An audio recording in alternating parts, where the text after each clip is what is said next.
Hallo und herzlich willkommen in meinem The Knitting Translator Podcast.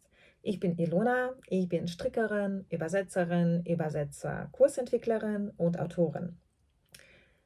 Und in diesem Kontext sind wir in dem Strick-Podcast, in dem es vorwiegend ums Stricken geht. Aber diejenigen von euch, die schon eine Folge gesehen haben, wissen, dass ich meine Podcasts oder meine Folgen normalerweise etwas anders aufbereite als einen klassischen Strick-Podcast. Ich bemühe mich immer, auch ein theoretisches Thema zu finden, das für Strickerinnen interessant sein könnte. Und nicht nur zu zeigen, woran ich stricke, welches gar nicht gekauft habe. Das kommt auch immer wieder vor, aber ich möchte nicht, dass das dominiert. Ich möchte, dass ihr auch das Gefühl habt, dass ihr irgendwie was Neues erfahren habt, vielleicht, dass ihr einen Einblick in etwas bekommen habt, worüber oder in etwas, was ihr noch nicht so gut kennt vielleicht. Oder wenn ihr das alles gut kennt, dass ihr trotzdem gut unterhalten werdet. Und in der heutigen Folge gibt es eigentlich nur Theorie. Ich hatte ehrlich versucht, also mehrfach versucht, auch komplett aufgenommen, eine Folge, in der es diesen theoretischen Teil gibt und aber auch noch praktische, ja, fertige Projekte und so weiter. Aber die Folge wird einfach zu lang. Also teile ich sie auf und bemühe mich gleichzeitig, mehrere Folgen oder zumindest in ganz kurzen Abständen mehrere Folgen zu schalten.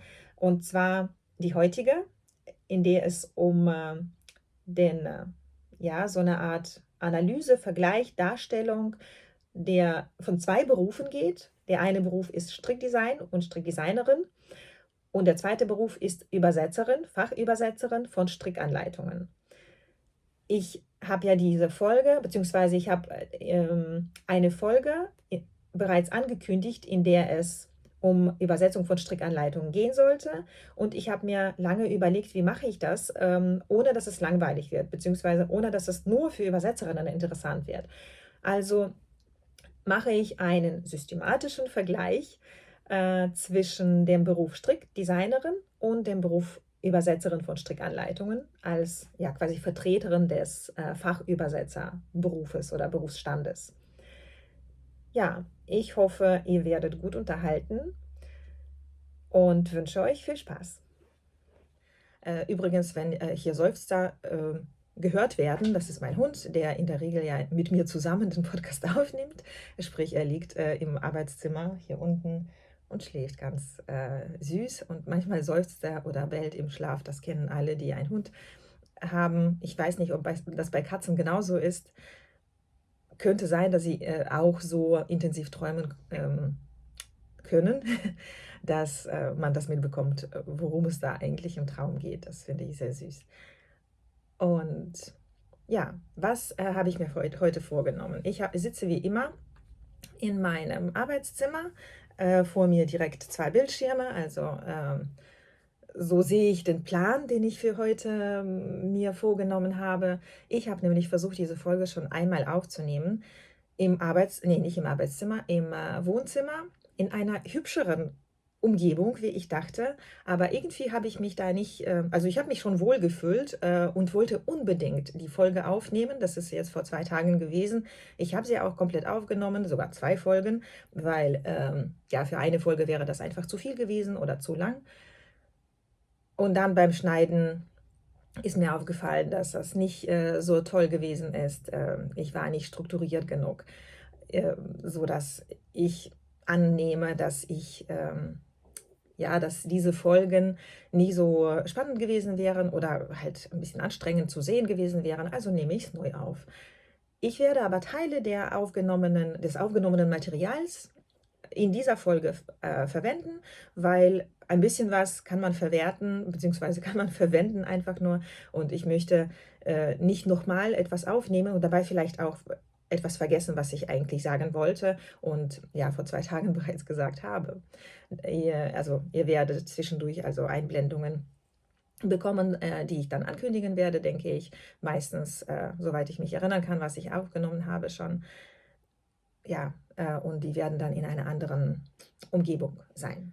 Strickdesign und Übersetzen von Strickanleitungen aus der beruflichen Perspektive sozusagen, also aus der Perspektive desjenigen, der das beruflich macht. Das ist ein recht schwer für mich zu systematisierendes Kapitel, weil als Übersetzerin, unabhängig von Strickanleitungen oder Nicht-Strickanleitungen, ist das natürlich meine Welt. Ja, also übersetzen, stricken auch, aber übersetzen ist meine berufliche Welt und meine Leidenschaft.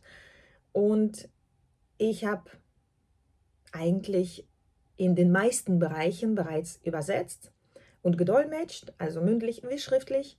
Und ja, würde mir wirklich anmaßen zu sagen, dass ich sehr viel in diesem Bereich weiß. Ich habe auch Fachliteratur zu diesem Thema geschrieben. Also ich unterrichte ja Fachübersetzen bzw. Übersetzen im Allgemeinen und habe auch schon ein paar Lehrbücher dazu geschrieben bzw. habe einige Artikel dazu veröffentlicht, sodass ja die Menge an Informationen, die hier im Kopf sind zum Thema Übersetzen, in jeglicher Hinsicht sehr groß ist. Und da ich denke, dass ihr meistens keine Übersetzerinnen seid, fällt es mir ein bisschen schwer, das Thema so zu präsentieren, dass das nicht zu langweilig wird für euch, weil ihr euch ja am Beruf jetzt nicht unbedingt begeistert. Und trotzdem möchte ich das machen. Das ist eine Herzensangelegenheit irgendwie für mich. Ja, erstens, weil ich halt nicht nur Übersetzerin bin, sondern das ist für mich wirklich meine Berufung. Ich habe mich im Übersetzen vor vielen Jahren gefunden, nach einer anderen Karriere. Ich habe ja in der Wirtschaftswissenschaft gearbeitet und Wirtschaftsforschung gemacht. Das war spannend und da habe ich sehr viel gelernt, aber das hat mich emotional nicht berührt. Und dann kam ich zum Übersetzen zurück. Ich hatte schon mit dem Übersetzen vor ganz vielen Jahrzehnten angefangen gehabt. Und dann kam ich aber also 2013, 2014 war das, kam ich zum Übersetzen zurück, habe das dann wirklich auf professionelle Ebene gehoben, indem ich einen Vorbereitungskurs, also indem ich Übersetzen gelernt habe, eine entsprechende Prüfung abgelegt habe und direkt in den Beruf eingestiegen bin auf allen Ebenen. Ich lasse mich wieder zu sehr treiben in diesem Thema. Ich muss mich wirklich irgendwie disziplinieren, damit ich euch das erzähle, was ich eigentlich erzählen wollte. Ja, also ich vergleiche oder ich ziehe Parallelen zwischen dem Strickdesign, also dem Designen von Strickstücken und Schreiben von Strickanleitungen und dem Übersetzen von Strickanleitungen. Und ich habe mir mehrere Kategorien rausgegriffen, über die ich dann spreche, um das vergleichen zu können, um das möglichst strukturiert machen zu können. Und die erste große Kategorie ist Beruflichkeit. Strickdesign kann nicht jeder, übersetzen kann auch nicht jeder. Das muss ich direkt vorweg schicken. Und warum das nicht jeder kann, möchte ich anhand von mehreren Unterkategorien beschreiben. Ja, also es gehören bestimmte Kompetenzen und formale oder nicht formale Qualifikationen zu jedem Beruf dazu. Das wisst ihr. Ihr habt ja eigene Berufe, die ihr entweder ja, formal in eine Bildungseinrichtung, sage ich mal, gelernt, studiert habt und die ihr ausübt. Oder vielleicht arbeitet ihr nicht in dem gelernten Beruf, aber ja, nach mehreren Jahren in einem Beruf, egal ob man den studiert oder nicht studiert hat, professionalisiert man sich, wenn man ja, ein guter Profi werden möchte. Und zu diesen Kompetenzen und Qualifikationen gehört dazu, dass man als Strickdesigner Wissen über die Schnitte hat zum Beispiel. Ja? Also man kann sich nicht hinsetzen und einfach nur ein Strickdesign für ein Kleid entwerfen, sondern man muss wissen, wie ein Kleid geschnitten wird, also wie die Form eines Kleides ist. Man muss auch einschätzen können, für welche Figur welches Kleid passt, also zumindest für sich selbst, weil in der Regel oder ganz häufig gehen, glaube ich, Strickdesignerinnen tatsächlich zuerst von sich selbst aus und schauen, was sie tragen würden, was ihnen gefällt. Zumindest am Anfang der Karriere ist das, glaube ich, recht häufig. Und dann ja, suchen sie halt passende Schnitte zu einer bestimmten Figur, zu einem bestimmten Figurtyp aus. Dann müssen die Strickdesignerinnen Wissen haben über Materialien und ihre Eigenschaften, also welche Wolle nimmt man für welche Art von Strickstück, zum Beispiel für ein Pullover eignet sich zum Beispiel, keine Ahnung, bestimmte Wolle. Für Socken braucht man dünnere Wolle, damit sie flexibel bleiben und nicht zu steif sind. Oder wenn man Hauspushen machen möchte, dann nimmt man dafür dickere Wolle, die auch verfilzt, die man dann auch filzen kann und ähnliches. Ja, also diese Informationen oder dieses Wissen muss man sich erarbeiten. Das ja, kommt nicht von alleine. Sie müssen Stricktechniken ja eigentlich theoretisch und praktisch beherrschen. Sie müssen also wissen, welche Optik im Strickstück Sie mit welcher Art von Maschen oder mit welcher Art von Verschränkungen von Maschen oder was auch immer erreichen können. Und beim Übersetzen von nicht nur von Strickanleitungen ist das natürlich auch so, dass man eine Menge an Wissen mitbringen muss, bevor man sich ans Übersetzen macht.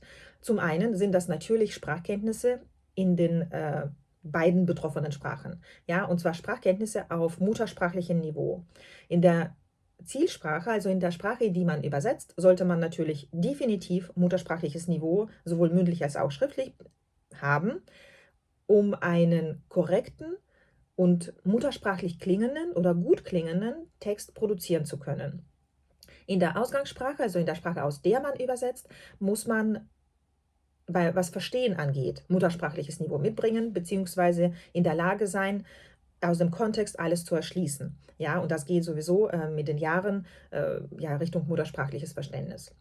Dann müssen die Übersetzer nicht nur die Sprachkenntnisse mitbringen, sondern müssen Kenntnisse der Kulturwelt dieser Sprachregionen mitbringen. Man muss also wissen, wenn man zum Beispiel eine Strickanleitung aus dem Englischen eine englische Strickanleitung von einer englischen Designerin ins Deutsche übersetzt, muss man wissen, warum und wie englische Strickanleitungen geschrieben werden. Man muss nachvollziehen können, dass zum Beispiel in England oder in Großbritannien und in den USA es üblich ist, wirklich jeden Schritt verbal auszuschreiben, in Worten darzustellen. Oft gibt es beides. Es gibt eine schriftliche Beschreibung der Schritte, die man beim Stricken gehen muss, und ein Chart. Ja, und dann muss man sich halt, oder dann kann man sich als Strickerin entscheiden, ob man nach der ausgeschriebenen Anleitung stricken möchte oder nach dem Chart. In Deutschland ist das nicht unbedingt üblich. In Deutschland schreibt man nicht unbedingt jeden Schritt aus. Man formuliert kürzer. Wenn man einen Chart platziert in der Anleitung, dann beschreibt man es in der Regel nicht verbal und so weiter. Ja, also die Übersetzerin oder der Übersetzer, der eine Strickanleitung übersetzt, muss das wissen. Muss wissen, wie die Konventionen bei dem Schreiben von Strickanleitungen oder beim Beschreiben von Designs sind, in beiden Sprachen und in beiden Sprachregionen. Dann muss jeder, der Strickanleitungen professionell übersetzt, auch Theorie und Methodik des Übersetzens kennen.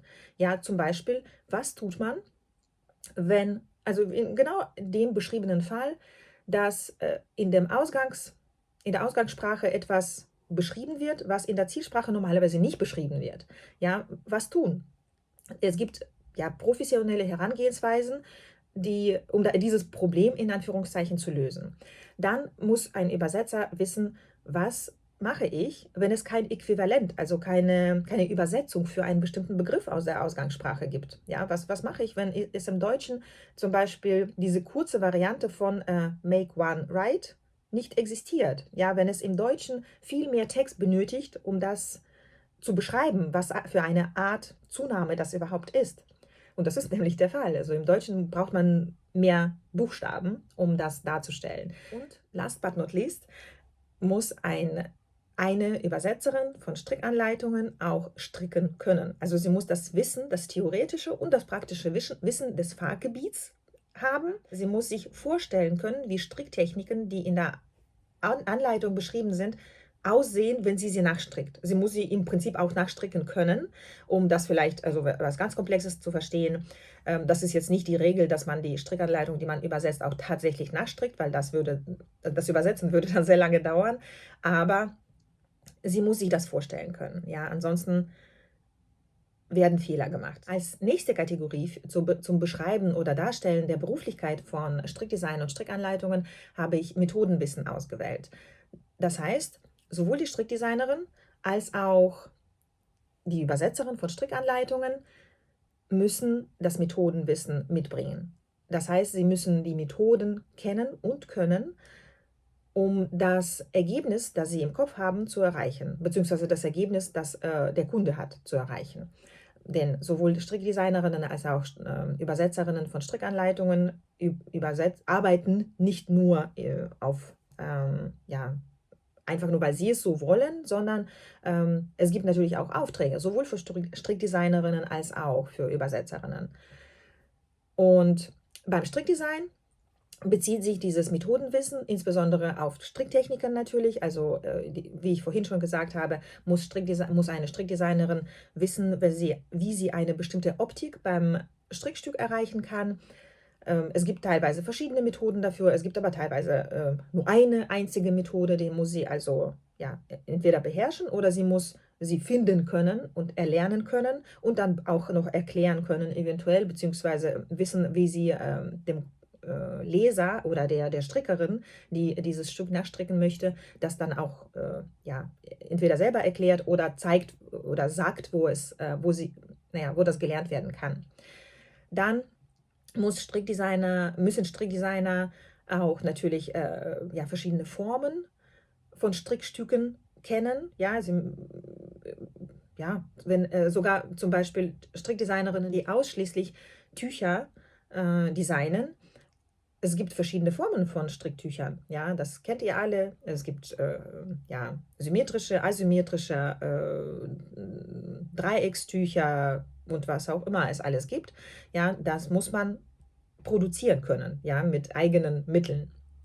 Dann muss jede Strickdesignerin das Wissen haben oder das Methodenwissen haben darüber, wie die Größen graduiert, glaube ich, heißt das, werden. Das heißt, wenn sie mit einem Musterstück anfängt für ihre eigene Größe, muss sie trotzdem in der Lage sein, alle anderen Größen zu berechnen, beziehungsweise mehrere andere Größen zu berechnen, um diese Anleitung überhaupt eigentlich gescheit verkaufen zu können. Denn, wie viele Personen haben schon die gleiche Größe? Ja? Also wenn man größenübergreifend arbeiten möchte, muss man diese Größen auch berechnen können. Und es ist ja nicht so, dass je größer die Größe eines Strickstücks ist, umso mehr Maschen an jeder Stelle einfach nur gemacht werden müssen oder umso länger das Strickstück werden muss. Nein, die Veränderung ist nicht proportional, sondern zum Beispiel die Körperbreite verändert sich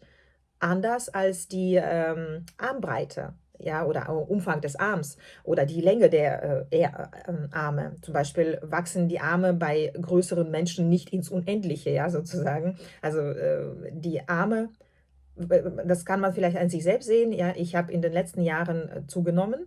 Meine Arme sind aber dadurch nicht länger geworden. Ja, also ich bin halt nur ein bisschen in die Breite gewachsen, aber nicht unbedingt, also weder in die Höhe noch sind meine Arme oder Beine länger geworden, leider.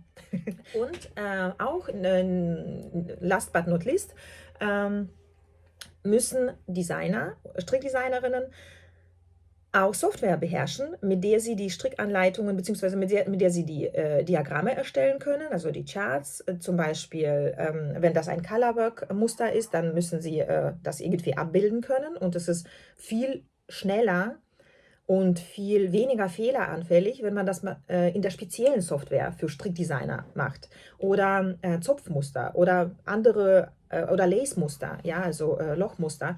Das wird alles in der Regel von professionellen Strickdesignerinnen in einer speziellen Software gemacht. So, bei Übersetzerinnen von Strickanleitungen ist das eigentlich genauso.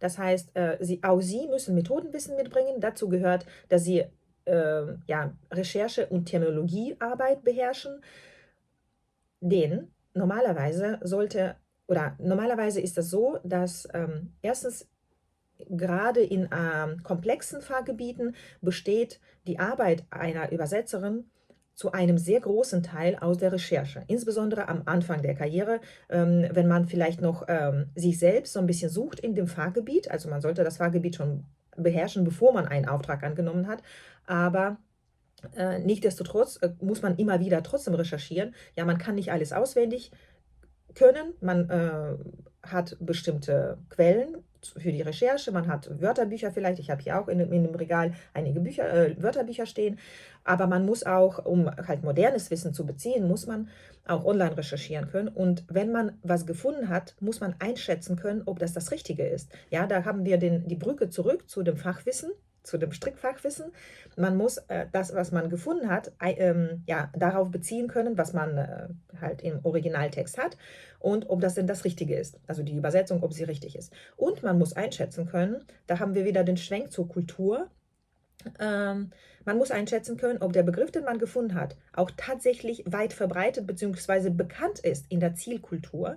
Ja, also ob die Strickerinnen in Deutschland zum Beispiel eine bestimmte ausgewählte Abkürzung tatsächlich kennen. Ja, ich weiß nicht, ob euch das schon mal untergekommen ist. Mir passiert das immer wieder, dass wenn ich eine Strickanleitung nachstricke, die ursprünglich zum Beispiel in Englisch oder in einer anderen Sprache geschrieben wurde und dann ins Deutsche übersetzt wurde, dass da ganz neue Stricktechnik-Abkürzungen stehen, also dass da einfach neue Abkürzungen drin stehen für bestimmte Stricktechniken, die ich noch nicht kenne. Ja, dann muss ich in die englische Anleitung gucken, damit ich weiß, was sie eigentlich meinen. Wenn die Abkürzung zum Beispiel schlecht oder gar nicht erklärt ist, dann muss ich in die englische Anleitung schauen, um zu sehen, wie sie im Englischen heißt. Und dann weiß ich, was im Deutschen gemeint ist. Ja, das ist zum Beispiel ein Zeichen für geringere Professionalität der also der Übersetzerin dieser Strickanleitung, denn sie hat das nicht recherchiert. Sie hat eine Abkürzung selbst ausgedacht eventuell, beziehungsweise hat der Kunde vielleicht was vorgegeben, was er auch nicht so genau auf das Zielland beziehen konnte. Und schon haben wir eine Strickanleitung, die zwar in Deutsch ist, die man aber trotzdem schlecht versteht. Ja, das gehört nicht zur professionellen Übersetzung dazu.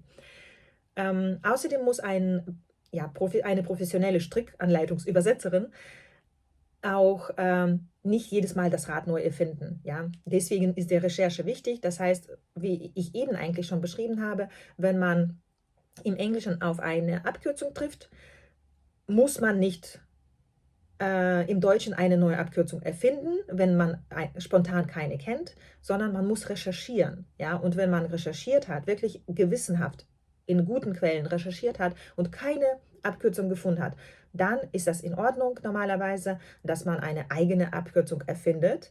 Aber auch da muss man als Übersetzerin beurteilen können, ob es notwendig ist. Muss man das abkürzen? Oder reicht es, wenn man das einfach nur als eine Masche überziehen und nur das Überziehen abkürzt? Ja, also, dass man nicht irgendwie daraus ein 1M Üb oder sowas macht, ja, das ist nicht notwendig. Das muss eine Übersetzerin, die sich im Fachgebiet Stricken auskennt, einschätzen können, inwieweit ihre Zielgruppe damit umgehen kann. Außerdem muss natürlich sowohl eine Strickdesignerin als auch Übersetzerin von Strickanleitungen ja, schnell genug und effizient arbeiten können, und um von dem pro Stunde verdienten Satz auch leben zu können. Ja, bei Strickdesignerinnen gibt es natürlich auch sehr viele kleinere Designerinnen, die davon nicht leben können. Ja, wenn man aber seriöses Strickdesign betreibt, das können diejenigen von euch einschätzen, die schon versucht haben, nicht nur selbst also zu improvisieren und etwas Eigenes auszudenken beim Stricken und das auch gestrickt haben.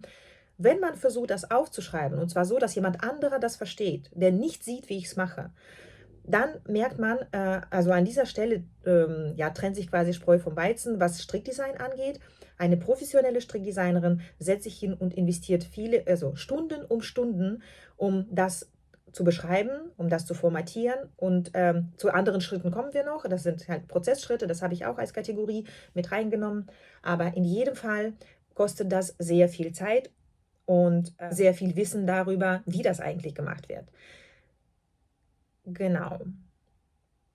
Und bei Übersetzerinnen von Strickanleitungen beziehungsweise bei allen Fachübersetzern und Übersetzerinnen ist das wichtig, dass sie auch mit Übersetzungssoftware arbeiten können. Eine moderne Fachübersetzerin muss mit Software arbeiten. Das geht nicht anders, wenn sie davon leben möchte.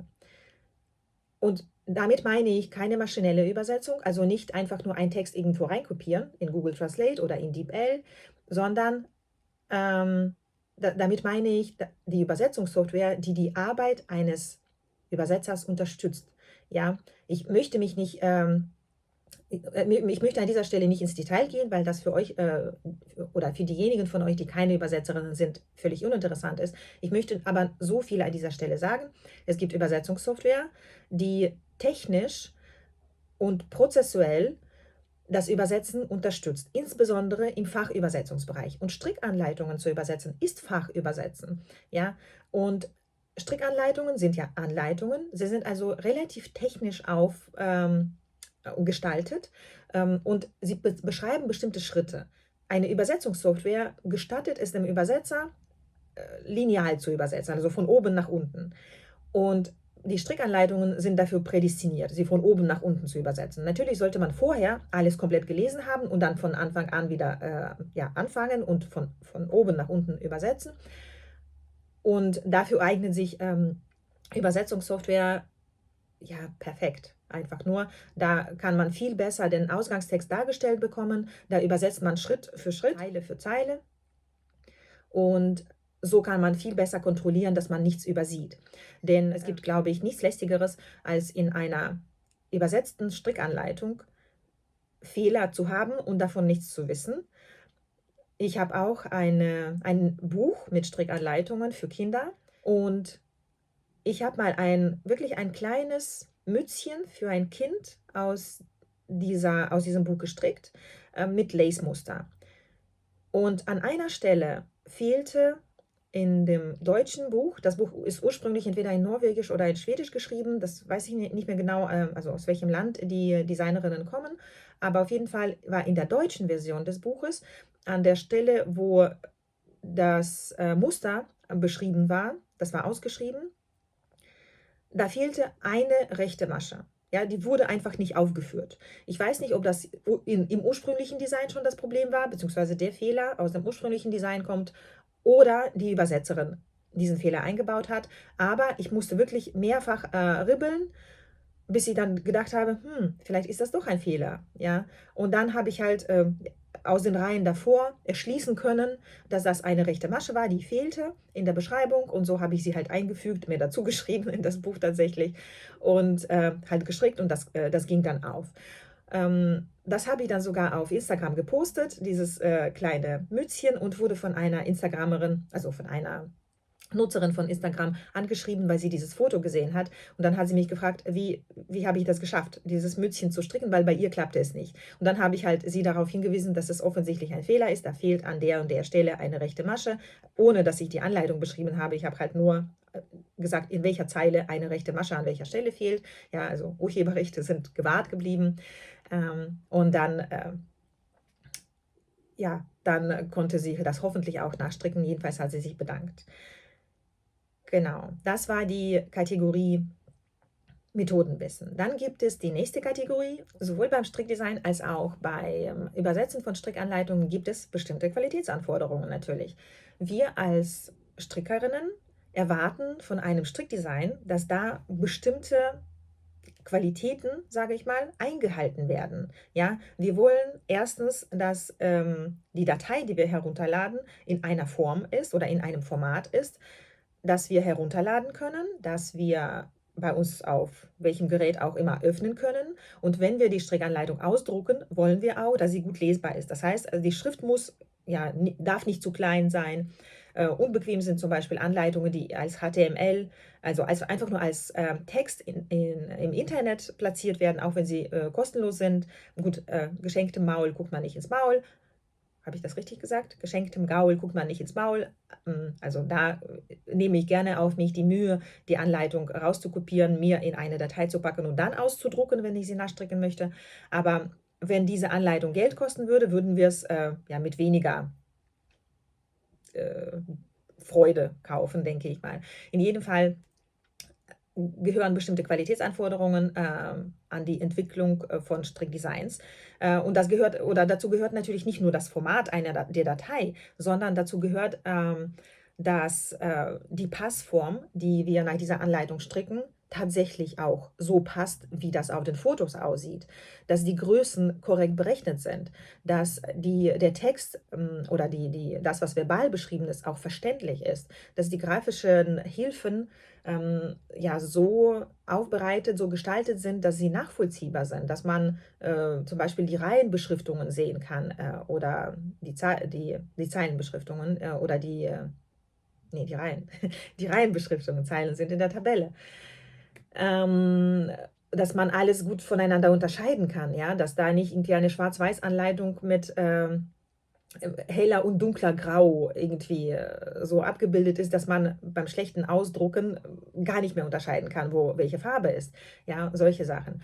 Dann ist das natürlich auch bei der Übersetzerin von Strickanleitungen so, dass bestimmte Qualitätsanforderungen eingehalten werden müssen und diese kann man sich natürlich als Hobbyübersetzerin erschließen, aber es gehört mehr dazu, als einfach nur eine schön klingende Übersetzung abzuliefern. Es gibt, es gibt Qualitätsanforderungen, die erstens auftragsbezogen sein können oder die auch ja, allgemeingültig sind. Zum Beispiel fehlerfreie Sprache, ja, also eine übersetzte Strickanleitung darf keine Fehler enthalten.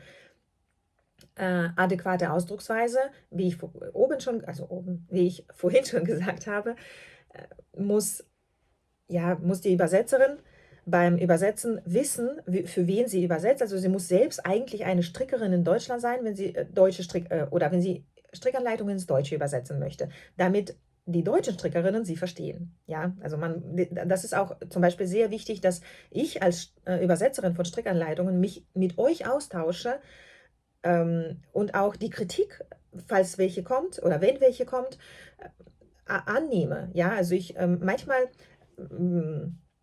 schreibt ihr in den Kommentaren, wenn ich zum Beispiel das richtige Wort nicht gefunden habe beim Beschreiben dessen, was ich gemacht habe, schreibt ihr auch mal den korrekten Begriff und dafür bin ich so unglaublich dankbar, dass, gerade weil das öffentlich kommt, behalte ich das viel, viel besser, als wenn ich das selbst nachlese. Denn natürlich wusste ich, dass die rechten Maschen, die ja so verdreht gestrickt werden, verschränkte Maschen heißen. Aber ich habe mehrfach verkreuzte Maschen gesagt, weil mir das richtige Wort nicht eingefallen ist. Ja, das sind also verschränkte Maschen, verschränkte rechte Maschen in dem Fall waren das. Dann muss eine Übersetzerin von Strickanleitungen auch wissen, an welcher Stelle sie ja ein bisschen vom Original abweicht, weil in dem Zielland, in diesem Fall in Deutschland, es üblich ist, sich anders auszudrücken an der Stelle. Ja, das Beispiel habe ich eigentlich auch schon gebracht, dass es im Deutschen zum Beispiel nicht unbedingt üblich ist, alles abzukürzen, wie es in englischen Anleitungen häufig gemacht wird. Ja, in den englischen Anleitungen ist es häufig oder gibt es gefühlt viel mehr Abkürzungen als in deutschen Anleitungen. Ja, in deutschen Anleitungen werden schon mal ja, einfach nur die Wörter abgekürzt, aber so, dass man das halbe Wort sehen kann. Und damit ist das jetzt keine ja, Abkürzung aus einzelnen Buchstaben, wo man alle Wörter quasi erschließen muss.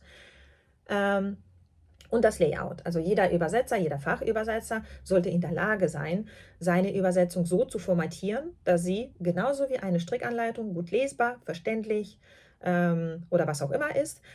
Das wird in der Regel in Absprache mit dem Kunden gemacht. Ja, der Kunde gibt vor, ob die Anleitung ja, in einer druckbaren Form zurückkommen oder die Übersetzung in einer druckbaren Form zurückkommen soll oder ob da noch Nachformatierung geplant ist. Und ja, zur Not ist vielleicht auch notwendig, dass man mit grafischen Programmen arbeiten kann, dass man jetzt nicht unbedingt Fotos bearbeitet, aber dass man den Text in die dafür vorgesehenen Bereiche, zum Beispiel in InDesign als Software zum Bearbeiten von Layouts, dass man die Texte so einpassen kann, dass man die Zeilenumbrüche korrekt macht und so weiter, damit ja, der Leser oder die Strickerin, die am Ende diese Übersetzung bekommt, das auch gut überblicken kann. So, es dauert nicht mehr lange. Ja, ich hoffe, das ist für euch an dieser Stelle nicht so anstrengend. Das ja, ist so ein bisschen zu einer Vorlesung geworden, fürchte ich. Aber ich hoffe, das ist trotzdem okay. Das nächste Kriterium, das Strickdesign und Übersetzen von Strickanleitungen zu einem Beruf macht, ist das Prozesswissen, das beide Vertreterinnen dieser Berufe mitbringen sollen. Zum Beispiel muss eine Strickdesignerin, wenn es um professionelle Designs geht, die einzelnen Prozessschritte kennen und sie auch einleiten. Ja? Und dazu gehört zum Beispiel, also als erstes fängt man mit dem Schreiben der Strickanleitung bzw. dem Stricken des Musterstücks. Die Designerinnen arbeiten da unterschiedlich. Ja? Ich weiß, dass einzelne Designerinnen zum Beispiel anfangen zu stricken bzw. eine Maschenprobe machen. Also sie machen, soweit ich weiß, immer Maschenproben. Sie machen eine Maschenprobe und fangen dann an zu stricken und schreiben parallel die Anleitung. Oder es gibt auch Designerinnen, ich glaube sogar, dass es diese Designerin, von der ich diesen Cardigan gestrickt habe. Ich werde das irgendwo hier einblenden, wie der Cardigan heißt, wie das Modell heißt und wie die Designerin heißt. Also der Cardigan ist schon sehr lange bei mir, also für meine Verhältnisse, mehrere Monate fertig gestrickt. Und da werde ich dann halt alles einblenden. Ich kann mich leider nicht mehr erinnern, sowohl wie das Design heißt, als auch wie die Designerin heißt. Ist auf jeden Fall eine deutsche Designerin und mit ihr habe ich mal ein Interview gehört.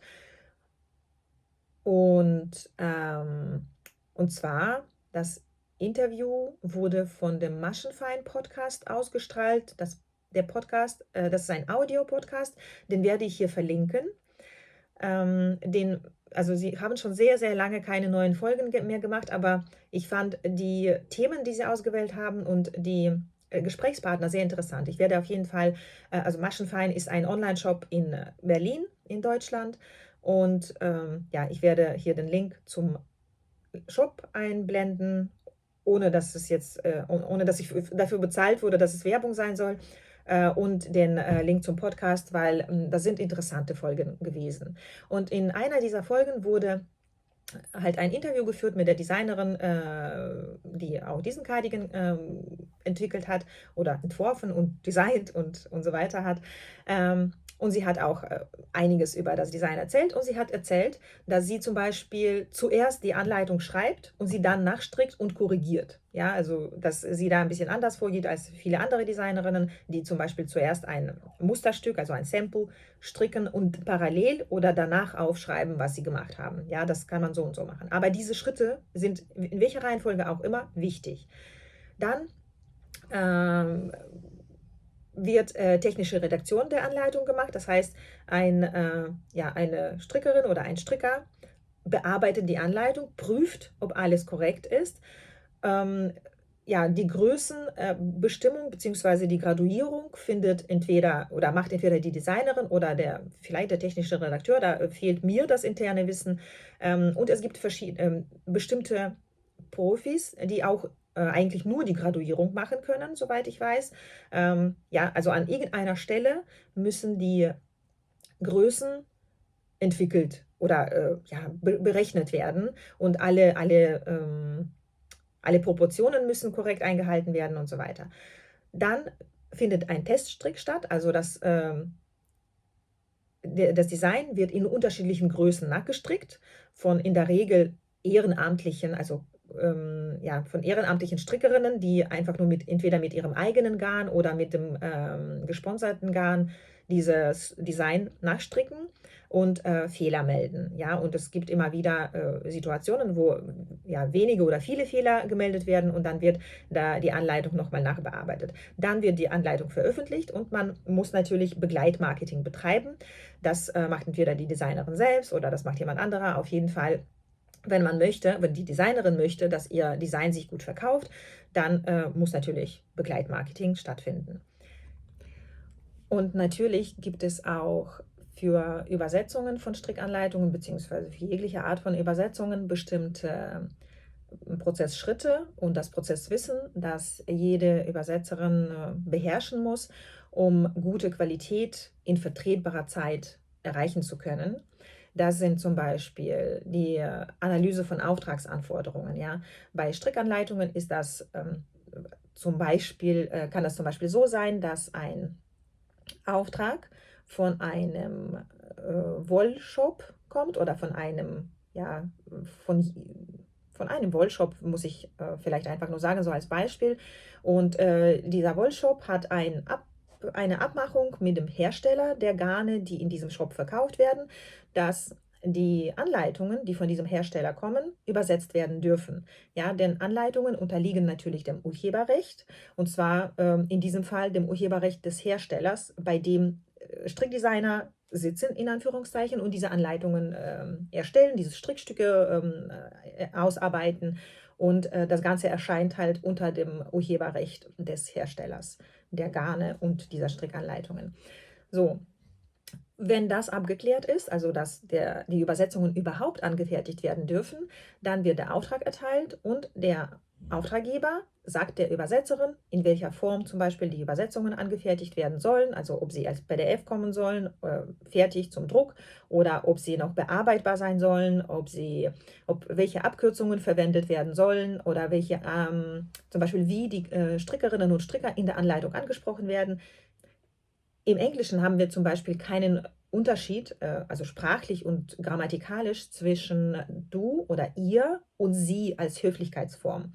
Im Deutschen haben wir aber diesen Unterschied. Ja, wie schreibt man Strickerinnen und Stricker an, wenn man zum Beispiel schreiben möchte, an dieser Stelle, weiß nicht, schneidest du den Faden ab oder hier setzt du den neuen Faden an.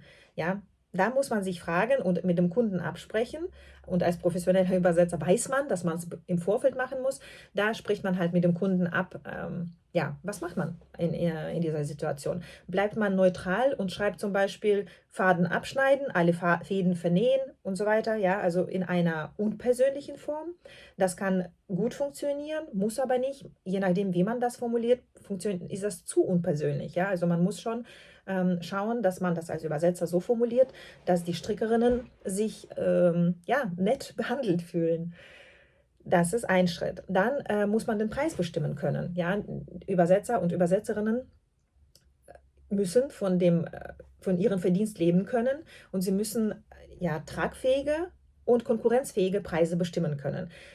Wie bestimmen sich die Preise für Strickanleitungen zum Beispiel, beziehungsweise für alle Fachübersetzungen?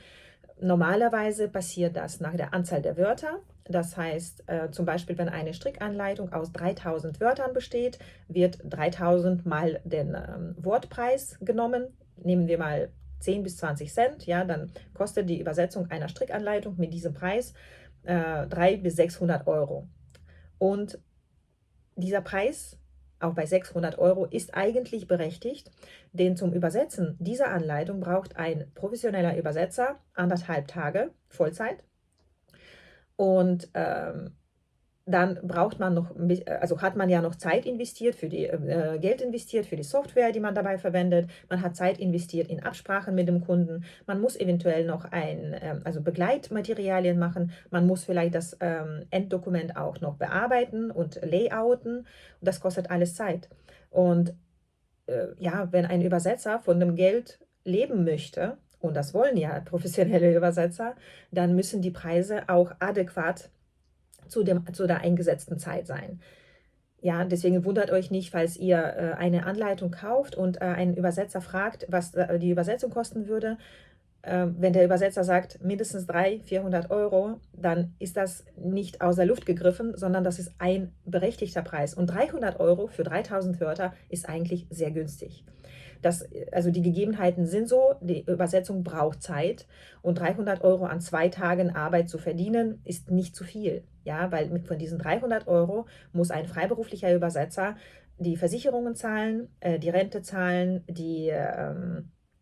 das Geld für den Urlaub zur Seite legen und so weiter. Ja, das ist nicht zu viel Geld für 2 Tage. Das ist eigentlich eher zu wenig.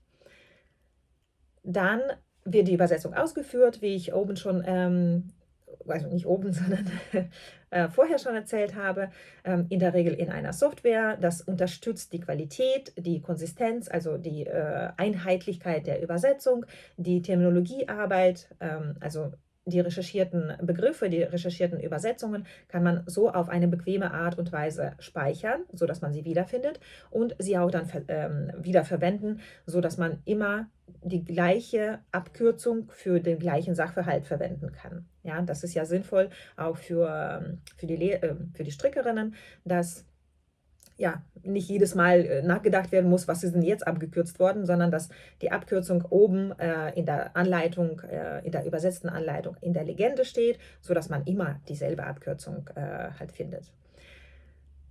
So, und die Sache mit der Entgeltlichkeit, die ja auch ein Kriterium für die Beruflichkeit ist natürlich auch von Bedeutung. Ja, also damit meine ich, dass sowohl Strickdesigner und Designerinnen als auch Übersetzerinnen von Strickanleitungen berechtigterweise Geld für ihre Dienstleistung haben wollen. Ja, ich bin auf jeden Fall immer bereit, für eine gute Strickanleitung auch einen bestimmten Preis zu bezahlen. Man kann sich natürlich darüber streiten, ob eine gute Strickanleitung 10 Euro wert ist oder 5 Euro wert ist. Ja, da stecke ich nicht drin. Dazu möchte ich, also zu der zu der Preishöhe einer Strickanleitung möchte ich jetzt nichts großartig sagen. Was mich persönlich angeht, ich kaufe Strickanleitungen, die mir gefallen. Manchmal bin ich enttäuscht, aber ganz selten. Meistens naja, insbesondere wenn ich natürlich Strickanleitungen von Designerinnen kaufe, die ich bereits kenne, ja, also wo ich schon etwas gestrickt habe, dann bin ich eigentlich nie enttäuscht. Dann bekomme ich genug für mein Geld. Ja, für mich ist das genug. Ich weiß, wie viel Arbeit das ist. Ich versuche mich ja auch im Hintergrund sozusagen ein bisschen als Strickdesignerin für Kinderkleidung. Einfach nur, weil das Musterstück, das man dann stricken muss, kleiner ist und die Graduierung bei Kindergrößen viel einfacher ist als bei Erwachsenen. Aber auch da merke ich schon, wie aufwendig das ist, wie zeitaufwendig, wie mühsam im positiven Sinne des Wortes das sein kann. Ja, es macht richtig, richtig Spaß. Ein komplett neues Strickstück, komplett aus eigenen Gedanken bestehend, zu entwerfen und zu beschreiben. Aber das ist unglaublich viel Zeit. Ja, und ja, wir können in einer bestimmten Zeit, in der wir etwas konzentriert machen, nur diese eine Sache machen. Ja, wir können nicht gleichzeitig Strickdesigns erstellen oder stricken und was schreiben, was wir dann vielleicht verkaufen können. Also ich kann natürlich nicht gleichzeitig übersetzen und stricken, beziehungsweise doch übersetzen und stricken kann ich tatsächlich. Nur nicht tippen, also die Übersetzung nicht eintippen, aber dolmetschen und stricken könnte ich oder lesen und stricken kann ich auch. Aber ich kann ich kann kein Strickdesign entwerfen und währenddessen etwas übersetzen. Ja? Ich muss also mich darauf verlassen können, wenn ich ein Strickdesign entwerfe. Entweder mache ich das als Hobby für mich und wenn ich das verkaufen möchte, dann muss der Preis irgendwie meinen Aufwand auch zumindest teilweise decken. Ansonsten bleibt das ein Hobby. Ja, und für Hobby muss man Zeit und Geld haben. Ja, also wie gesagt, Entgeltlichkeit, ein seriöses Design kostet völlig berechtigterweise Geld. Und eine seriöse Übersetzung kostet auch berechtigterweise Geld, das habe ich eben ja schon gesagt. Ob das jetzt 300 Euro oder 600 Euro für eine Anleitung sein müssen, steht auf einem anderen Blatt. Da sind zum Beispiel, also gerade beim Übersetzen von Strickanleitungen, kann ich mir vorstellen, dass ja, direktes Einkaufen von Übersetzungen für Designerinnen oder für Strickerinnen problematisch ist, ja, weil man auf einmal relativ viel Geld ausgeben muss. Da kann man sich aber andere Modelle vorstellen, für die ich auch sehr offen bin. Zum Beispiel plädiere ich für Kooperationen zwischen professionellen Strickdesignerinnen oder halt Herstellern von Garn, die auch Strickdesigns entwerfen und Übersetzerinnen für Strickanleitungen, bei denen ja entweder für eine einmalige Übersetzung der Strickanleitung ganz normal beauftragt und bezahlt wird oder bei der zum Beispiel so ein Modell denkbar ist wie bei Strickdesigns. Also man zahlt nicht auf einmal den gesamten Preis der Dienstleistung Übersetzung, sondern es gibt zum Beispiel oder es wird ein Vertrag geschlossen zwischen den Designerin und der Übersetzerin und für jede verkaufte Strickanleitung in der Sprache, in die übersetzt wurde, bekommt die Übersetzerin also gewisse Tantieme, ja, also einen gewissen Betrag vom Verkauf der Strickanleitung. Das wäre fair, das wäre, aus meiner Sicht wäre das fair, das möchte ich niemandem aufdrängen. Ich stelle mir das nur als Unternehmerin und Übersetzerin und Strickerin vor, dass das für alle Seiten eine Win-Win-Situation wäre und eine schöne Möglichkeit, miteinander langfristig zu kooperieren. Denn wenn zum Beispiel in einer Strickanleitung Änderungen kommen, dann sollten diese Änderungen bzw. Korrekturen, insbesondere bei Korrekturen, sollten diese Korrekturen natürlich in die Übersetzung eingearbeitet werden. Ja, das wird aber häufig nicht gemacht. Die Originalanleitungen und meistens auch noch die englischen Varianten dieser Anleitungen, wenn sie nicht ursprünglich in Englisch erschienen sind, werden angepasst, weil sie am meisten verkauft werden, und weitere Übersetzungen werden vielleicht später angepasst oder nie. Ja, und das führt natürlich dazu, dass die Strickerinnen, die Übersetzungen von früher gekauft haben, dann auf einer, also in Anführungszeichen, auf einer fehlerhaften Übersetzung sitzen bleiben. Ja, das ist, finde ich, nicht zielführend. So, und der letzte Punkt: Was ist mit Hobby-Designerinnen und Hobby-Übersetzerinnen? Sind sie per se schlechter? Ich habe mir selbst die Frage gestellt und ich möchte sagen, nein, das möchte ich mit meinen umfangreichen Ausführungen gar nicht sagen. Es gibt sicher richtig, richtig gute Hobby-Strickdesignerinnen und richtig, richtig gute Hobby-Übersetzerinnen, ja, für Strickanleitungen oder für andere Sachen, die kostenlos arbeiten. Mit Hobby meine ich, sie arbeiten kostenlos. Sie erstellen eine schöne Strickanleitung und verkaufen sie kostenlos, verschenken sie. Ja? Verkaufen sie nicht, sondern verschenken sie. Die kann man kostenlos vielleicht irgendwo herunterladen. Oder Übersetzerinnen, die als Hobby Strickanleitungen für Designer übersetzen und die werden dann veröffentlicht. Wenn das Ergebnis dieser Hobbyarbeit den Qualitätsanforderungen entspricht, dann finde ich das in einzelnen Situationen in Ordnung. In der Regel würde aber ein gutes Strickdesign oder eine gute Übersetzung einer Strickanleitung Zeit, Geld und damit auch Investitionen beanspruchen. Ja, und das kann man sich nur leisten, wenn man von etwas anderem leben kann. Ja, also keine Ahnung, wenn man als Hausfrau zu Hause sitzt und sich langweilt und dann hat man eigentlich übersetzt studiert und dann nimmt man sich eine Strickanleitung, übersetzt sie und hat eine Kooperation, dass man kostenlos für eine Designerin übersetzt. Die Designerin freut sich natürlich. Aber nur ganz selten wird in so einem Fall eine regelmäßige Zusammenarbeit möglich sein, weil eine sich langweilende Hausfrau, wie oft treffen wir auf so eine? Ja, das ist vielleicht also manchmal kann das passieren, wenn die Kinder gerade in der Ferienzeit sind und man selbst keine Ahnung, sonst nichts zu tun hat, was ja selten der Fall ist oder nie. Dann wird man die Zeit haben, sich fortzubilden als Übersetzerin, die Software zu haben, beziehungsweise man braucht die Software nicht, weil man davon nicht leben muss. Man muss nicht schnell übersetzen. Ich kann mir nicht vorstellen, dass das häufig der Fall ist, dass jemand kostenlos auf nötigem Niveau sowohl die Strickdesigns entwickelt, als auch eine gute Übersetzung für eine Strickanleitung anfertigen kann.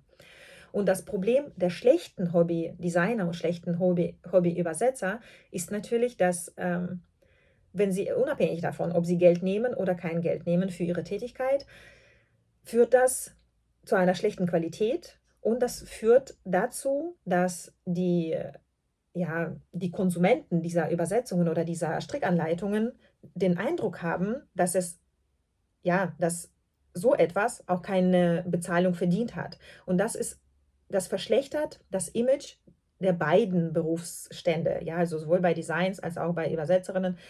Also ich weiß, dass es viele Hobbyübersetzerinnen gibt, die dazu führen, dass sie zum Beispiel Preiswettbewerb machen. Ja, sie nehmen viel, viel günstigere Preise. Zum Beispiel übersetzen sie 2 Tage für 50 Euro. Wer kann in Deutschland von 50 Euro in 2 Tagen leben? Und bei Strickdesign ist das auch so. Jemand hat ein schönes Strickstück entworfen, hat das irgendwie beschrieben, eine Größe, und das gibt es halt kostenlos. Die Qualität der Strickanleitung wird in der Regel nicht der genügen, die professionelle Strickdesignerinnen machen. Ich möchte nichts gegen gute Hobbyübersetzungen und Hobbydesigns sagen. Ich würde mir aber wünschen, dass die Arbeit der Designerinnen und der Arbeit der Übersetzerinnen mehr honoriert wird, indem man erstens die Namen kennt, ja, indem man auch einen entsprechenden Preis für die Dienstleistung zahlt, beziehungsweise halt als diejenige, die die Dienstleistung geleistet hat, bekommt. Und das, ja, das bezieht sich sowohl auf Strickdesign als auch auf die Übersetzungen. Ja. Ich plädiere auch, oder jedes Mal, wenn ich eine Strickanleitung übersetze, frage ich und möchte, dass mein Name auf der Übersetzung genannt wird. Denn das ist meine Leistung. Das ist das ist auch ein Marketinginstrument, sowohl für die Designerin als auch für die Übersetzerin, dass man ja quasi nebenbei noch mitnehmen kann. Und das ist genauso wie, als wenn jemand ein Buch schreibt und möchte, dass der Name auf dem Cover steht, auf der Titelseite. Das ist auch völlig berechtigt. Und dafür plädiere ich halt auch, dass sowohl Übersetzerinnen als auch Designerinnen wirklich namentlich und gut sichtbar genannt werden. Ich glaube, ich bin jetzt emotional genug geworden. Ich freue mich auf eure Fragen, falls ich etwas Wichtiges nicht erwähnt habe oder etwas nicht klar erklärt habe. Sehr, sehr gerne Fragen in den Kommentaren, gerne Abonnements, gerne jegliche Art von Feedback und Ansprache. Und ich freue mich auf das nächste Gespräch.